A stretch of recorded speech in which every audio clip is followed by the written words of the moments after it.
Chapter 36 Mightier than the Sword.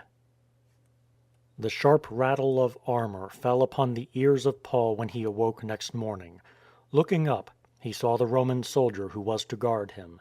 The spring sunlight coming through the doorway glinted on the guard's crested brazen helmet and on the breastplate and greaves, while the short broadsword with which the victories of Rome were won hung from a belt bound around the soldier's tunic.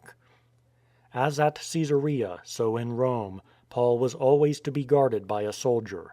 He was free, however, to live in his own hired house, though at every moment Paul was reminded by the clink of the chain on his wrist that he was a prisoner. He awoke for the first time in the city of which he had dreamed for years, heard the hum of its busy streets, and, as he went out into the sunshine, saw the palace upon the hill from which the world was ruled. He went out to look at Rome that first day, perhaps to choose a house in which he would live. If so, he probably passed the theatre of Marcellus and crossed the bridge of Fabricius, under which the sullen yellow Tiber ran, full of the rains of early spring. The middle of the bridge rested on an island. Paul would see that many who passed and met him as he crossed Fabricius's bridge were of his own race. Over the river he found the Jewish quarter. He discovered his old friends Priscilla the Roman with her Jewish husband Aquila, possibly in the Jewish quarter, but more probably on the Aventine Hill, carrying on their and his handicraft as tent makers. Paul then rented his house possibly near that of his friends. 3 days later he sent word to the leading Jews saying he would like to talk with them. They came to him and sat on the floor together, waiting for him to speak, with the wondering soldier listening, although he could understand little enough of what was going on. Probably Aristarchus was there and Luke, who recorded what he heard. Paul wished the men of his own race to know why he was a prisoner in Rome. "Brothers," he began, "although I have done nothing against our people or our ancestral customs, I was handed over to the Romans as a prisoner from Jerusalem. They meant to release me after examination, as I was innocent of any crime that deserved death. But the Jews objected, and so I was obliged to appeal to Caesar, not that I had any charge to bring against my own nation. This is my reason for asking to see you and have a word with you." Then he lifted up his hand and shook the chain that dangled from his wrist. "I am," he said, "wearing this chain because I share Israel's hope."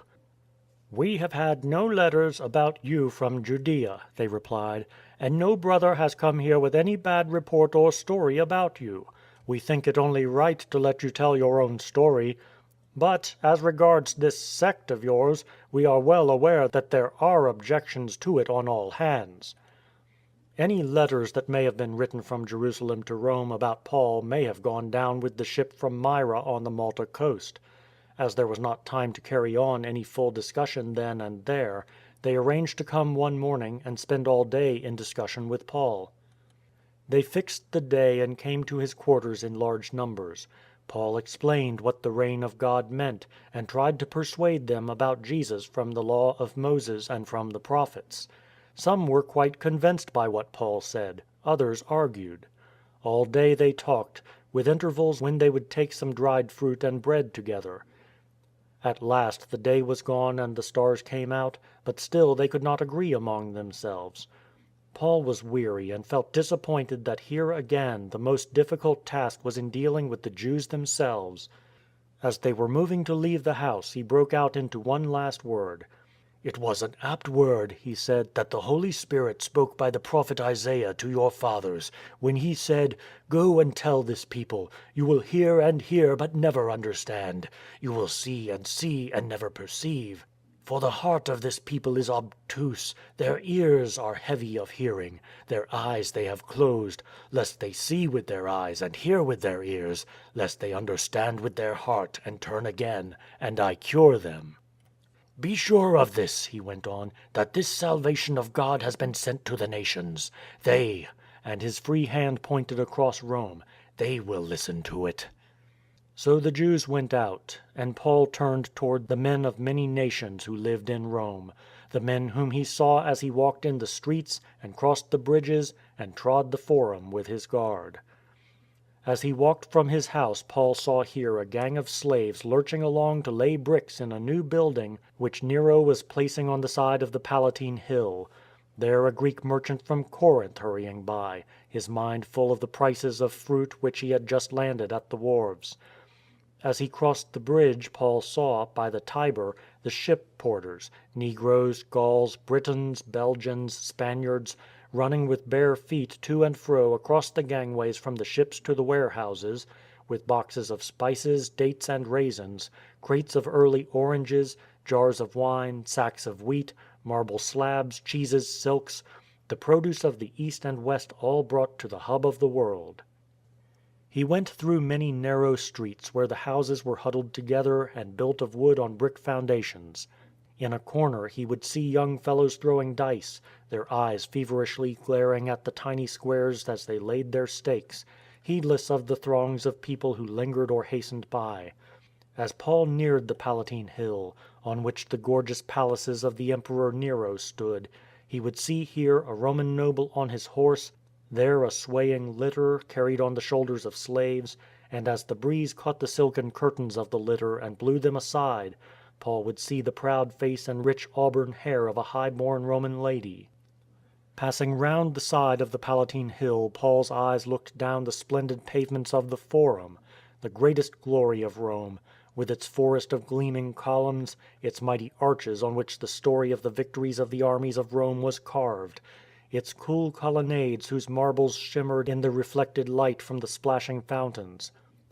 Among the columns under the portico of a temple he would see groups of men discussing the rebellion of a distant frontier tribe, or the newest lecture by Seneca. Farther on in the Forum he would see some young dandies of Rome lounging and discussing the latest scandal about the wild young emperor, while others gathered round some carved lines on the steps on which they were following a gambling game. Beyond these again, on his right, Paul saw a cloistered place within which was a beautiful pool of water, and beside the cloister stood a circular temple from the centre of whose pointed roof a thin trail of smoke rose and lazily drifted away. These lovely buildings were the temple and cloisters of the Vestal Virgins, who tended the sacred fire which burned perpetually through the centuries. In that same Forum he saw a pillar like a shaft of sunshine. It was covered entirely with gold. From that pillar, along the arrow straight Roman roads, men measured their distance from Rome. Whether they lived in Damascus or Chester, on the Nile or the Euphrates, the Danube or the Seine, or dwelt at the Pillars of Hercules or upon the shores of the Hellespont. It was in this Rome of golden palaces and festering slums, of free bread and circuses, gladiator fights and wild beast shows, this imperial eternal city whose strong rule, sometimes tyrannous but generally just, made the whole Mediterranean its lake, that Paul lived out his days for 2 years, unmolested and unhindered, as he spoke and wrote in his home or among the soldiers. The months went by, but Paul's trial was not held. The distance to Jerusalem and Caesarea for getting evidence was great, and in any case the law moved slowly. Paul's name went through the city. Men and women came to him from the very house of Caesar himself to learn of the way. But there also came to him the common people, and slaves. They were all equal before him.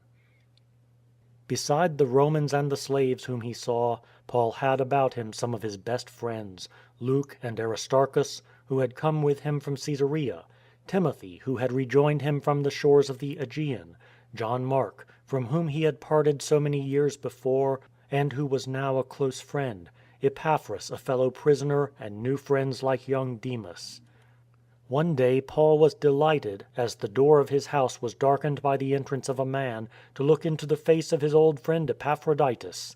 He had come right along the Egnatian way from Philippi, across the Adriatic Sea from Dyrrachium to Brundisium, and thence along the Appian way to Rome.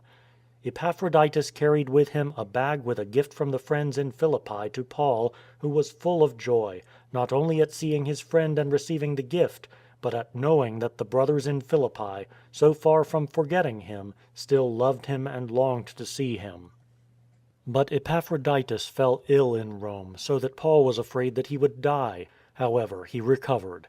And Paul, when Epaphroditus was well, began to dictate a letter to the people at Philippi, which Timothy sat and wrote out with his reed pen on the long roll of papyrus. " Through the whole Praetorian Guard," said Paul, " and everywhere else it is recognized that I am a prisoner on account of my connection with Christ. The outcome of all this I know will be my release. My eager desire and hope is that I may never feel ashamed, but that now as ever I may do honour to Christ in my own person by fearless courage. Stand firm in a common spirit, fighting side by side like one man for the faith of the Gospel. Never be scared for a second by your opponents." Then he talks to them about Epaphroditus, who is going to carry this letter back to Philippi.